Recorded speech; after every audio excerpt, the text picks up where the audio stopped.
যারা সরাসরি জুলুমের সাথে জড়িত ছিল এবং স্বৈরাচারের দূষর হিসাবে যারা পাশে থেকে সহযোগিতা করেছে, তাদের কোনো নৈতিক অধিকার নেই রাষ্ট্রীয় কোনো গুরুত্বপূর্ণ জায়গায় থেকে এই জাতিকে সেবা করার। নিজ দেশের জনগণের অর্থে কেনা অস্ত্র আর বুলেট নিজ দেশের জনগণের উপর যারা ছুঁড়ে মেরেছিল, আমি একজন রাজনৈতিক কর্মী হিসাবে আমার লজ্জা হয় যে কোনো রাজনীতিবিদ, কোনো নেতা নেত্রী পালিয়ে গিয়েছেন এই শব্দটা ব্যবহার করতে আমার লজ্জা হয়। কেন তারা পালালেন? পালাতে হলো কেন? তারা জানেন তারা কি পরিমাণ অপকর্ম করেছেন, মানুষের উপর জুলুম করেছেন, মানুষের হক নষ্ট করেছেন, সম্পদ লুণ্ঠন করেছেন, দেশের বাইরে টাকা পাচার করেছেন, অন্যায় অত্যাচার করেছেন। তাদের হাতে অত্যাচারিত হয়নি এমন একজন মানুষও বাংলাদেশে খুঁজে পাওয়া যাবে না। আল্লাহ তাবারক ওয়া তাআলার শুকরিয়া আদায় করছি, সারা বাংলাদেশের প্রত্যন্ত অঞ্চল থেকে শুরু করে রাজধানী পর্যন্ত কার্যত আমি বলবো যাদের রাজনৈতিক ইন্তেকাল হয়েছে, এর আগ পর্যন্ত তারা 15.5 বৎসর মানুষকে নির্যাতন করেছে, জুলুম করেছে, অধিকার কেড়ে নিয়েছে। ও দেখা ও লিখিত পায়ে বেড়ি, হাতে হ্যান্ডকাপ আর 2 টুটে তারা তালা ঝুলিয়ে দিয়েছিল। একটা ভয়ের সংস্কৃতি তারা চালু করেছিল। মানুষ কথা বলতে চতুর্দিকে একবার তাকায় নিত, আমার কথা কে শুনছে, পরবর্তী কনসিকুয়েন্স আমার কি হতে পারে, এগুলা চিন্তা করে মানুষ তার মনের কথা মুখে প্রকাশ করতে ভয় পেত, প্রকাশ করত না। কিন্তু আলহামদুলিল্লাহ শেষ পর্যন্ত অনেক জীবন, অনেক রক্ত, অনেক ত্যাগ তিতিক্ষার মধ্য দিয়ে গত মাসের 5 তারিখ এই জাতির বুকের উপর থেকে একটি ভারী পাথর আল্লাহ তাআলা সরিয়ে দিয়েছেন। আমি একজন রাজনৈতিক কর্মী হিসাবে আমার লজ্জা হয় যে কোনো রাজনীতিবিদ, কোনো নেতা নেত্রী পালিয়ে গিয়েছেন এই শব্দটা ব্যবহার করতে আমার লজ্জা হয়। কিন্তু আমার কাছে যেন মনে হয় যে যারা জনগণের খেদমত করার দায়িত্বে এসে জনগণের মালিক বনে গিয়েছিলেন, তারা যখন মিথ্যা মালিকানা ছেড়ে কে কোন দিকে পালাবেন, সেই পালিয়ে যাওয়াটা এর চাইতেও আমার কাছে মনে হয়েছে ভয়ঙ্কর রাজনৈতিক দৃষ্টিকোণ থেকে। এমনকি তারা তাদের উপরে অত্যাচার করেছে। তাদের ইনফাইটে 450 মতো তাদের সহকর্মী তাদের হাতে মারা গিয়েছে। যারা নিজেদের কর্মী, একই প্লেটে যারা একসাথে ভাত খায় ভাগাভাগি করে, সেই লোকগুলা তার আপন কর্মীকে হত্যা করতে যাদের দ্বিধাবোধ হয় না, জনগণের বুকে ছুরি কিংবা গুলি চালাতে তাদের দ্বিধাবোধ হওয়ার কথা নয়। নিজ দেশের জনগণের অর্থে কেনা অস্ত্র আর বুলেট নিজ দেশের জনগণের উপর যারা ছুঁড়ে মেরেছিল, যারা সরাসরি জুলুমের সাথে জড়িত ছিল এবং স্বৈরাচারের দূষর হিসাবে যারা পাশে থেকে সহযোগিতা করেছে, তাদের কোনো নৈতিক অধিকার নেই রাষ্ট্রীয় কোনো গুরুত্বপূর্ণ জায়গায় থেকে এই জাতিকে সেবা করার। তাই নৈতিক অধিকার হারিয়েছেন, তাদের অপকর্মের কারণেই হারিয়েছেন। বরঞ্চ তাদের অপকর্মকে, তাদের বিরুদ্ধে অভিযোগ দায়ের করে তাদেরকে আইনের আওতায় আনতে হবে। যদি একরকমটি করা হয়, আগামী স্বৈরাচারী হতে পারবে না, আর স্বৈরাচারের দূষর হওয়ার দুঃসাহস কেউ দেখাবে না। সংগ্রামী ভাই বোনেরা, আপনারা যোদ্ধা। বলা হয় যে আইনি লড়াই, লড়াই কে করে? যে যোদ্ধা সেই তো লড়াই করে। যুদ্ধের ব্যাপারে আল্লাহ তাআলার ফয়সালা কি? আউযু বিল্লাহি মিনাশ আল্লাহু ইয়া'মুরুকুম বিল আদলি ওয়াল ইহসান। আল্লাহ তাআলা হুকুম করছেন, নির্দেশ দিচ্ছেন যেন সমাজে ন্যায় বিচার এবং সম্প্রীতি স্থাপন করো। ইহসানটা পরে এসেছে। ইহসান কারো দাবি নয়, কারো অধিকার নয়। ইহসান কাউকে অতিরিক্ত ভালোবাসা না করা, কিন্তু ন্যায় বিচার এটা আমার প্রাপ্য।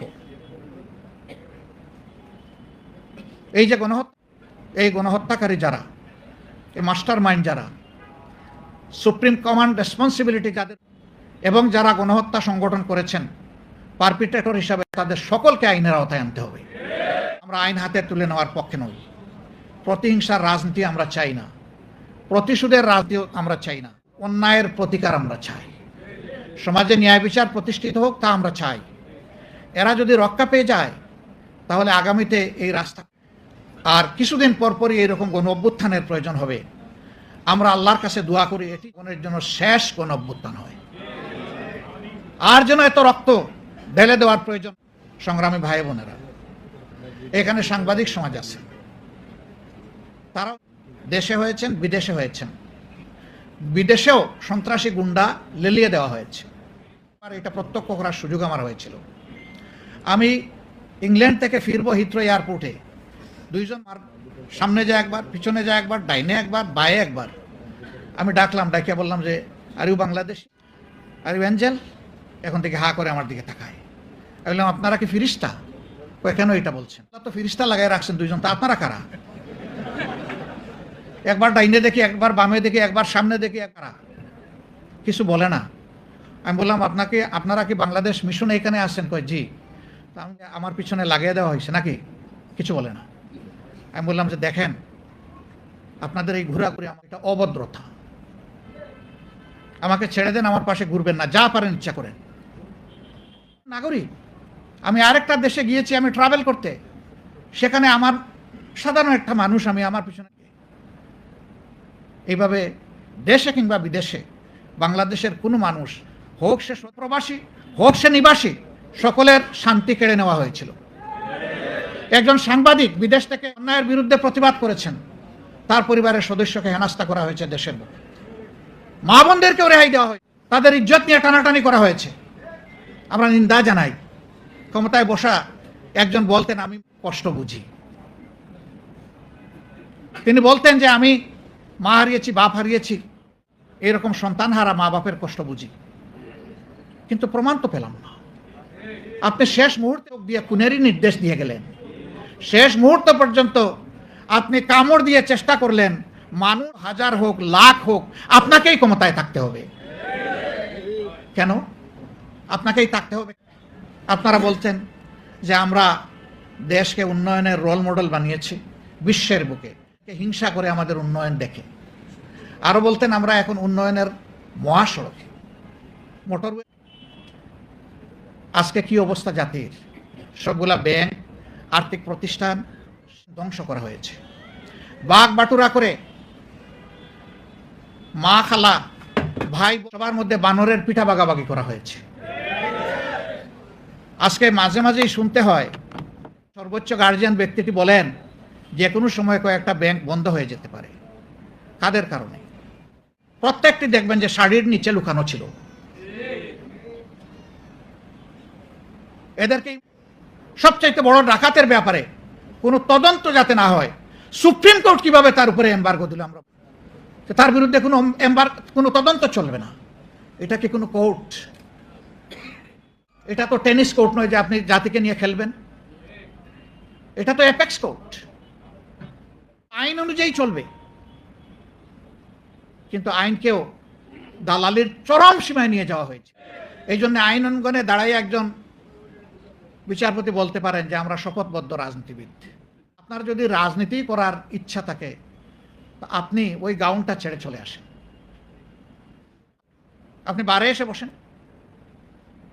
বারে থেকে আপনি রাজনীতি করলে আপনাকে কেউ নিষেধ করবে না। পর্যন্ত আপনি বেঞ্চে বসে থাকবেন, আপনি কথা বলার কোনো অধিকার রাখেন না। এর বিরুদ্ধে আইনজীবীরা যারা তাদের বিরুদ্ধে হয়েছে, যেখানে এই বিচারপতির 1 সেকেন্ড এই কথা বলার পরে তার আসনে বসার আইনগত বৈধতা তিনি হারিয়েছেন, তার চলে যাওয়া উচিত ছিল। তাকে প্রোটেকশন দেওয়া হয়েছে, আর প্রতিবাদ যারা করেছেন বিরুদ্ধে মামলা দায়ের করা হয়েছে। সবসময় আমরা শুনতাম বিচার বিভাগ স্বাধীন, কেউ আইনের ঊর্ধ্বে নয়, আইন সবার জন্য সমান। এখন একটু সমান হবে ইনশাআল্লাহ। আইনটা কেমন সমান তখন তো বুঝেন নাই, এখন যার যার প্রাপ্য ন্যায় অনুযায়ী আপনাদের বোঝা উচিত আমরা মনে করি। আমরা যে কোনো জুলুমের বিরুদ্ধে মামলা যারা করবেন তাদের প্রতি আমাদের অনুরোধ, বুঝে শুনে করবেন। একটা মামলার আসামি বানাবেন না। 100টা পাপীর সাথে একজন নিষ্পাপ মানুষকে যদি জুড়ে দেন, আপনি এই কাজ করা হোক, এটা আমরা চাই না।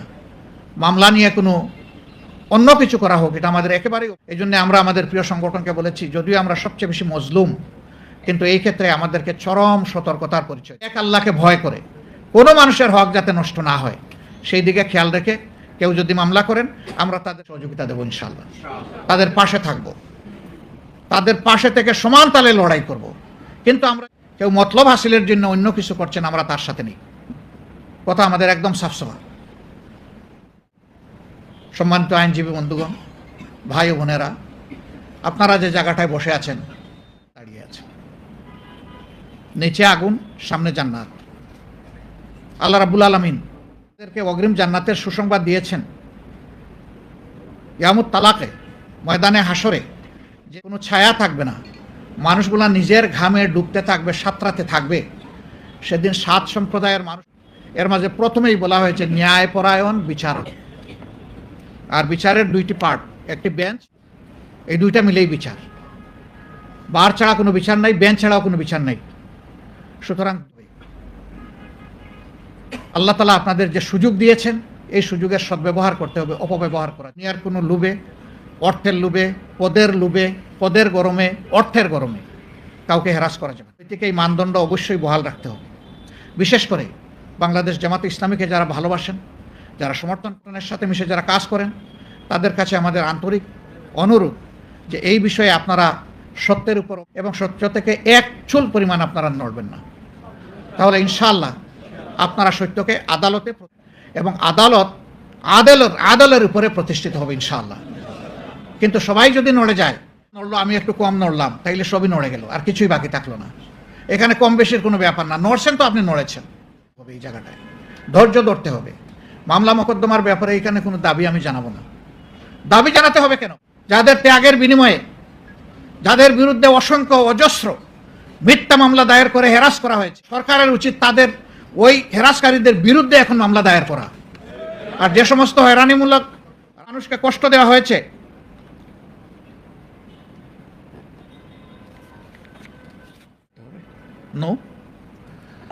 যে সমস্ত মানুষকে হেরাস করা হয়েছে, তাদেরকে না করে তাদেরকে খালাস করে দেওয়া। তারপরেও তাদের যে ক্ষতি হয়েছে, ওদের কাছ থেকে সেই ক্ষতি আদায় করে। সম্মানিত ভাই বোনেরা,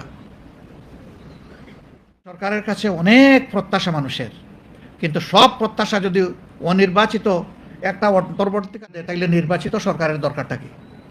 এবং তারা কি পারবে? এটা তাদের জব নয়, তারা এটা পারবে না। রাজনৈতিক দলগুলোর মধ্য থেকে দাবি উঠেছে যে নির্বাচনের রোডম্যাপ দিতে হবে। আমরা বলছি একটা রোডম্যাপ দিতে হবে। প্রথম রোডম্যাপটি হবে সংস্কারের। কি কি বিষয়ে সংস্কারের কাজ উনারা করবেন, লাইনটা কি হবে, সময়সীমা কি হবে, এটা হবে একটা রোডম্যাপ। এটা যদি সফল হয় তাহলে দ্বিতীয় রোডম্যাপটাও সফল। ওটা যদি সফল না হয়, দ্বিতীয়টার কোনো প্রয়োজনই নাই, ওটাতে কিছুই হবে না। অবশ্যই এই ব্যাপারে অংশীজন যারা আছেন, রাজনৈতিক স্টেক হোল্ডার আছেন, সিভিল সোসাইটি আছেন, তাদের সাথে বসতে হবে, বসে সেটেল করতে হবে, ঐক্যমতে আসতে হবে যে এই বিষয়ে সংস্কার হবে। এবং এই টাইম লাইনের ভিতরে এই কাজগুলো যদি তারা করেন, তাইলে তাদের নাম ইতিহাসে সোনার অক্ষরে লেখা থাকবে ইনশাআল্লাহ। কিন্তু এখান থেকে যদি চুল পরিমাণ তাদের কোনো বিচ্যুতি ঘটে, তাহলে জাতির সর্বনাশ তাদের হাত দিয়েই হবে। আশঙ্কা থেকে বাঁচতে চাই এবং আশাবাদী হয়ে থাকতে চাই। এই জন্যে আমরা আহ্বান জানাচ্ছি, বিলম্বে তারা সংস্কারের বিষয়টা নিয়ে ডায়ালগ ওপেন করে এর একটা হবেন এবং তখন তারা সেভাবেই আগাবেন। যদি এই রোডম্যাপ ধরে সংস্কার আগায়, আমরা বিশ্বাস করি মাসের পর হবে না, একটা সুনির্দিষ্ট সময়ের মধ্যে এটা সম্ভব। এটা যখনই একটা পূর্ণতার পর্যায়ে পৌঁছে যাবে, সাথে সাথে হবে, আর দেরি করা যাবে না। কারণ নির্বাচনের দিকে যাওয়ার মানেই হচ্ছে গণতন্ত্রের দিকে ফিরে আসা। দেশে হয়েছে একটা টার্ম চালু করা হয়েছিল, উন্নয়নের গণতন্ত্র। আমি ভাই দুনিয়ার কথা ওইটা শুনি নাই। গণতন্ত্রই, উন্নয়ন রাষ্ট্রের দায়িত্ব। এটা কোনো দয়া নয়। নাগরিকদের ট্যাক্সের এবং দেশের প্রয়োজনে ঋণ করা টাকায়, দুইটাকে সমন্বিত করে জনগণ তার কাঙ্ক্ষিত উন্নয়ন অধিকার, আর এটা সরকারের দায়িত্ব। আমাদের একটা ব্যাড কালচার আছে, জনগণের টাকায় ধরনের স্থাপনা তৈরি করি, আর ওখানে আমার বাপের নামটা আমি টানাইয়া দিই। টানান, একটা আপনার সম্পত্তি বিক্রি করে টানান। জনগণের টাকায় যদি কোনো নাম দিতে হয়, পছন্দ করে তাই দিতে হবে। হ্যাঁ, জাতীয় বীরদেরকে সম্মানিত করার এই প্রভিশন সভ্য জগতে রয়েছে, তা সম্মানের সাথে হতে হবে, যেখানে সেখানে নয়, সর্বত্র নয়, সব কিছুতে নয়, পরিমিত পরিমাণ এবং যথাস্থানে যথাযথভাবে। আর পালা বদলের সাথে সাথে নাম বদল, এটাও কোনো ভালো লক্ষণ না। এমন নাম আমি কেন দেব যে নাম পালাবদল হলেই নাম বদল হয়ে যায়? নাম এমনভাবেই পালাবদল হোক, নাম তার সম্মানের জায়গায় থাকবে ইনশাল্লাহ। যখন এইটাকে যৌক্তিকভাবে বস্তুনিষ্ঠভাবে করা হয়, এর উপরে কেউ হাত দেয় না। কিন্তু যখন মতলব হাসিল করার জন্য করা হয়, তখন কিন্তু এই বিপত্তি ঘটে। আমাদের নির্বাচনের আগে আমরা হাত জুড়ে মাপ চাই, সবার সাহায্য চাই। অমুক ভাইয়ের চরিত্র একেবারে গোলাপ, সাদা গোলাপ, লাল গোলাপ, সব গোলাপ। কিন্তু যখনই তিনি জনগণের ম্যান্ডেটটা নিয়ে নিলেন, সেবক হলেন না। আবার অনেকে স্লোগানও দেয়, রাজনীতি আমার উত্তম সেবা, সেবাই আমার রাজনীতি। অনেক সুন্দর সুন্দর স্লোগান দেয়, কিন্তু যখনই গেলেন তখনই তিনি আর সেবক থাকেন না, তখন তিনি মালিক হয়ে যান। সবাই হয়ে যায় তাদের প্রজা। প্রজারও একটা মর্যাদা থাকে, ওইটাও পাই না। আধুনিক দাসে তারা আমাদেরকে পরিণত করার চেষ্টা। এই দাসত্বের শৃঙ্খল ভাঙতে হবে। বিগত এই বৈষম্য বিরোধী আন্দোলনে ছাত্র যুবকরা নেতৃত্বের পুরো জাতি তাদের সাথে ছিল। একজন মা তিনি বলেছেন, কারো দাস হয়ে দেশে বাঁচতে চাই না। আরেকজন মা কুলে 1.5 মাসের শিশু নিয়ে এসেছেন। সাংবাদিক বন্ধু প্রশ্ন করেছে, মা এ কি করলেন আপনি? 1.5 মাসের কচি শিশুকে কুলেছেন গুলির মুখে। এ মা বলতেছেন, আমার বাচ্চার 1.5 মাস বয়স হয়েছে, কিন্তু যাদের বাচ্চার বয়স হয়েছে 20, তাদের মতো তো আমার একটা বাচ্চা নাই। আমার বাচ্চাকে এই গৌরবজনক ইতিহাস থেকে আমি আলাদা করতে চাই না, বঞ্চিত করতে। 20 বছরের যুবক যদি গুলি খেয়ে শহীদ হয়, আল্লাহ ইচ্ছা করলে আমার বাচ্চাকেও শহীদ হিসাবে কবুল। এই আন্দোলন কিন্তু এভাবেই তার শক্তি খুঁজে পেয়েছিল। এইটা কারো মোটিভ, বরঞ্চ যারা জুলুম করেছিলেন, জুলুমের বিস্ফোরণ ঘটেছিল সেদিন। সম্মানিত ভাই, সময় আসন্ন, সভাপতি তার মূল্যবান বক্তব্য রাখবেন। আমি শুধু আপনাদের কাছে অনুরোধ করব, দেশটা আমাদের সবার। আসুন আমরা দেশটাকে সবাই মিলে ঐক্যবদ্ধ হয়ে গড়ে তুলি। আমরা এখানে চাই না। জাতিকে বিভক্ত করে যারা, তারা জাতির দুশ্মন। জাতিকে ঐক্যবদ্ধ করতে হবে। জাতির ভিতরে যারা দোষ করবেন, অন্যায় করবেন, অপরাধ করবেন, আইন অনুযায়ী তাদের বিরুদ্ধে প্রতিকার নেওয়া হবে। কিন্তু অমুক অচ্ছুত, তমুক অচ্ছুত, অমুক এই, তমুক সেই, এই সমস্ত রাজনৈতিক ব্যবসা আর আমরা দেখতে চাই না।